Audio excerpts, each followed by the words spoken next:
नमः संस्कृताय सर्वेषां छात्राणां स्वागतं गायत्री विद्या मंदिर उच्च माध्यमिक विद्यालय सांचौर नगरे।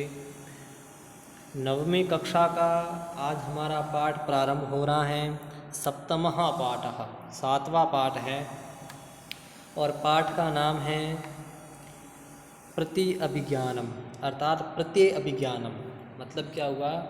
प्रतिधन अभिज्ञानम। अभिज्ञान का मतलब होता है अभिज्ञायते अनेन इति अभिज्ञानम।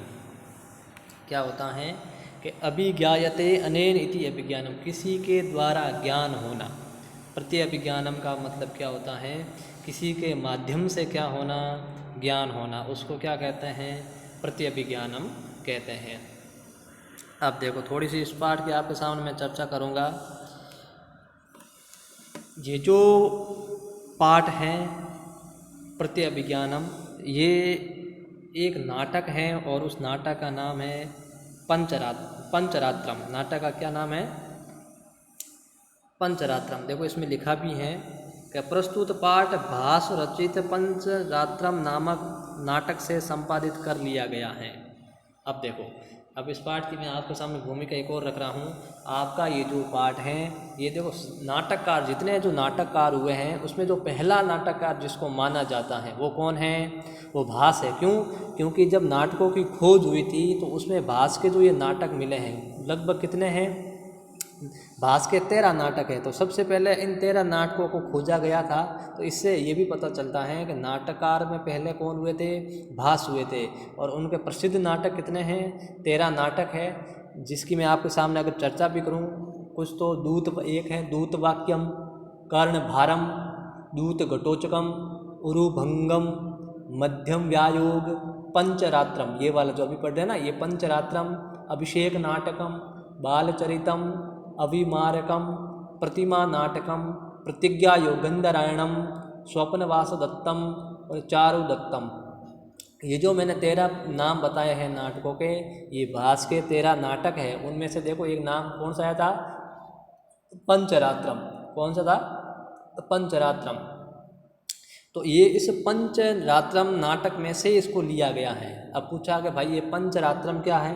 पंचरात्रम का मतलब होता है 5 रातें। रात कितनी?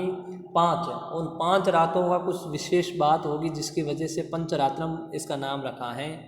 तब ऐसा कहते हैं कि जो कौरव में उस वक्त जो राजा के रूप में बैठना चाहते थे वो दुर्योधन था।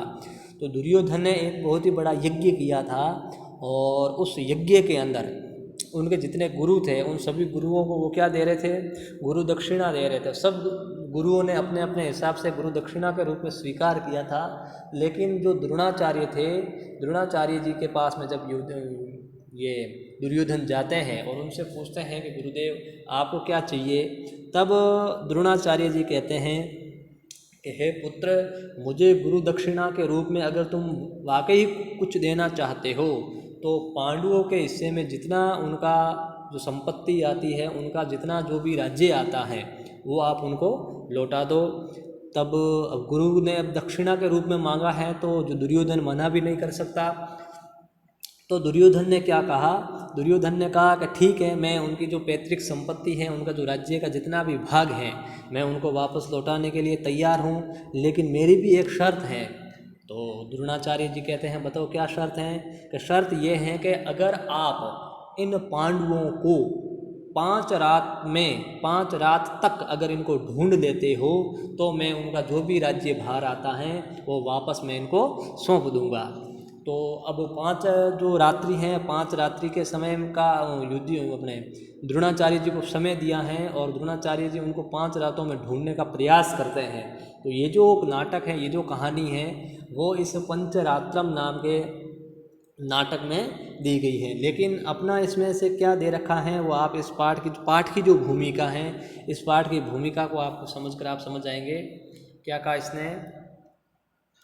कि प्रस्तुत पाठ भास रचित पंचरात्र नामक नाटक से संपादित किया गया है। इस नाटक में से लिया गया है। दुर्योधन आदि कौरव वीरों ने राजा विराट की गायों का अपहरण कर लिया गया।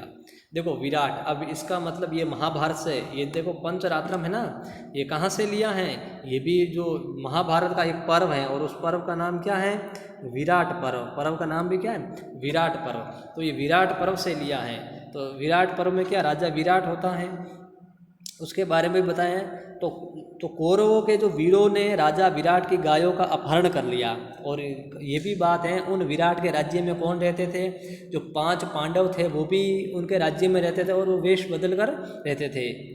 अब देखो उन्होंने गायों का क्या कर लिया, अपहरण किया। विराट पुत्र उत्तर वृन्नल्ला छद्मवेशी अर्जुन, तो जो विराट का एक पुत्र है जिसका नाम क्या है, उत्तर है, पुत्र का नाम क्या है, उत्तर है। तो वो उत्तर वृन्नल्ला, वृन्नल्ला किसका नाम है, ध्यान रखना, वृन्नल्ला अर्जुन का नाम है। जो अर्जुन है वो एक छद्मवेशी अर्थात एक नया वेश धारण करता है, किसका, वृन्नल्ला का। वृन्नल्ला का वेश होता है ना, जो बजाने वाला होता है, तो तबला वबला बजाता, गाना वाना गाते हैं, तो उसका जिस प्रकार का वेश धारण कर रखा है ऐसा। और कोसार्थी बनाकर कौरवों से युद्ध करने जाता है। दोबारा समझो इसको, जो विराट का पुत्र कौन है, राजा तो विराट था, विराट का पुत्र कौन सा, उत्तर था। तो उत्तर क्या है, उस कौरवों के साथ में युद्ध करने जाता है। तो उस उत्तर का सारथी कौन बनना है, सारथी बना है अर्जुन। जो अर्जुन अब किस रूप में, वो वृन्नल्ला के रूप में एक नया वेश धारण कर रखा है, उस रूप में सारथी कौन बना है, उत्तर का अर्जुन बना है। कौरवों की ओर से अभिमन्यु, अब देखो कौरवों की तरफ से युद्ध करने कौन आया है, कौरवों की तरफ से अभिमन्यु है। अभिमन्यु कौन है, ये अर्जुन का पुत्र है। तो कौरवों की तरफ से अभिमन्यु है जो युद्ध करने के लिए आया है। तो अभिमन्यु भी युद्ध करता है, युद्ध वो करता है, युद्ध में कौरवों की पराजय हो जाती है। और जब इनका युद्ध होता है कौरवों की तरफ से अभिमन्यु का और विराट की तरफ से उत्तर और अर्जुन सारथी के रूप में था, जब इनका आपस में क्या होता है, युद्ध होता है, तब कौरवों की यहाँ पर पराजय होती है, हार होती है।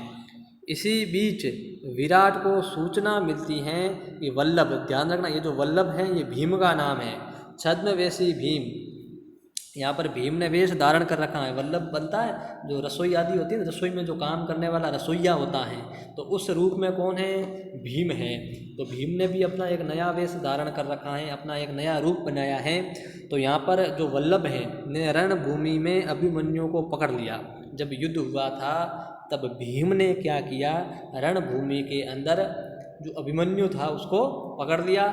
अभिमन्यु भीम तथा अर्जुन को नहीं पहचान पाता, उनको पहचान नहीं पाता है और उनसे उग्रता पूर्वक बातचीत करता है। जब उनको पहचान ही नहीं पाता है तब उनके सामने बढ़ चढ़कर भी बातें करता है। आगे कहते हैं, दोनों अभिमन्यु को महाराज विराट के समक्ष प्रस्तुत करते हैं। दोनों कौन है, भीम और जो अर्जुन हैं, वो अभिमन्यु को कहाँ लेकर आते हैं, विराट के सामने लाते हैं और इनके समक्ष खड़ा कर देते हैं। अभिमन्यु उन्हें प्रणाम नहीं करता है। अब देखो अभिमन्यु भी उनको प्रणाम करता नहीं है। उसी समय राजकुमार उत्तर वहाँ पहुँचता है। उत्तर कौन है, राजा विराट का पुत्र है, उनका बेटा कौन, उत्तर। वो उत्तर अब है कहाँ आ जाता है, उस राजभवन में आता है, जिसके रहस्य उद्घाटन से, अब फिर वो रहस्य का उद्घाटन कौन करता है, उत्तर करता है। उत्तर सब कुछ बता देता है, जिससे पता चलता है अर्जुन तथा भीम आदि पांडवों के छद्मवेश का उद्घाटन हो जाता है। फिर पता चल जाता है ये जो भीम है, अर्जुन है, ये जितने पांडव यहाँ पर रहते हैं ये कौन है, इनका रहस्य है जो को खुल जाता है, इनका राज खुल जाता है, सबको यहाँ पर पता चल जाता है। अब देखो नाटक है यहाँ पर प्रारंभ हो रहा है। सबसे पहले मंच पर क्या है, थोड़ा सा आप देखोगे, सबसे पहले भट्टा, सबसे पहले राज्य में क्या हुआ, जैसे नाटक का प्रारंभ होता है तो नाटक के प्रारंभ होने से ही भट्टे, भट्टे का मतलब जो होता है ना सैनिक, जो जानकारी लेता है, सूचना वगैरह का आदान प्रदान करता रहता है, तो वो ही राज दरबारी का एक भट्ट आता है, एक सेवक आता है, एक सैनिक आता है और वो क्या कहता है, जयतु महाराज, महाराज की क्या हो, जय हो, जयतु महाराज, महाराज आपकी जय हो।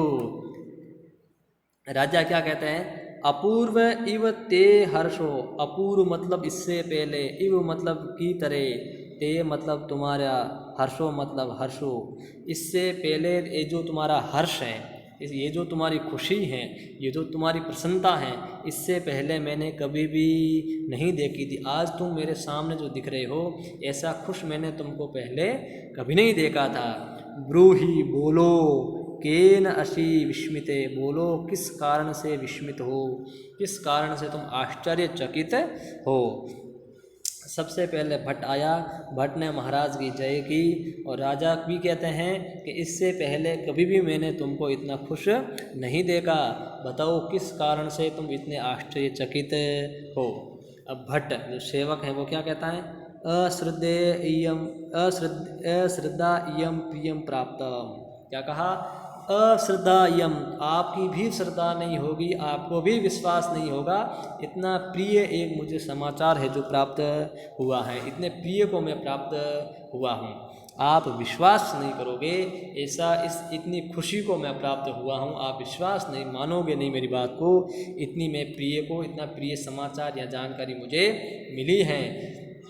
वो क्या है, सौभद्रो गृहम जाते हैं। सौभद्रो मतलब, सौभद्र का मतलब होता है जो सुभद्रा या अपत्यम, जो सुभद्रा का जो अपत्य है, सुभद्रा का जो पुत्र है, तो सुभद्रा का जो पुत्र है उसको सौभद्र कहते हैं। तो सुभद्रा का पुत्र कौन है, अभिमन्यु है। सुभद्रा कौन है, सुभद्रा कृष्ण की बहन है, और जो अर्जुन है, अर्जुन की क्या है, पत्नी है, जिसका नाम है सुभद्रा। तो सौभद्रो का मतलब हुआ उस सुभद्रा का पुत्र कौन, सुभद्रा का पुत्र कौन है, अभिमन्यु। गृहणम जाते, वो पकड़ा गया है। सेवक ने क्या कहा, राजा आप विश्वास नहीं करोगे, इतनी खुशी की बात है कि जो अभिमन्यु है वो अभिमन्यु पकड़ा गया है। राजा, अब राजा कहते हैं कथम इदानीम गृहीत, कैसे ये ग्रहण हुआ, ये कैसे पकड़ा गया बताओ। ये जो अभिमन्यु पकड़ा गया है, कथम मतलब कैसे, इदानीम मतलब अभी, गृहीत मतलब गृहीत किया गया है, ग्रहण किया गया है, पकड़ा गया है। ये जो अभिमन्यु पकड़ा गया है ये कैसे पकड़ा गया है, कैसे क्या हुआ के बताओ। इस प्रकार से कौन पूछते हैं, राजा पूछते हैं।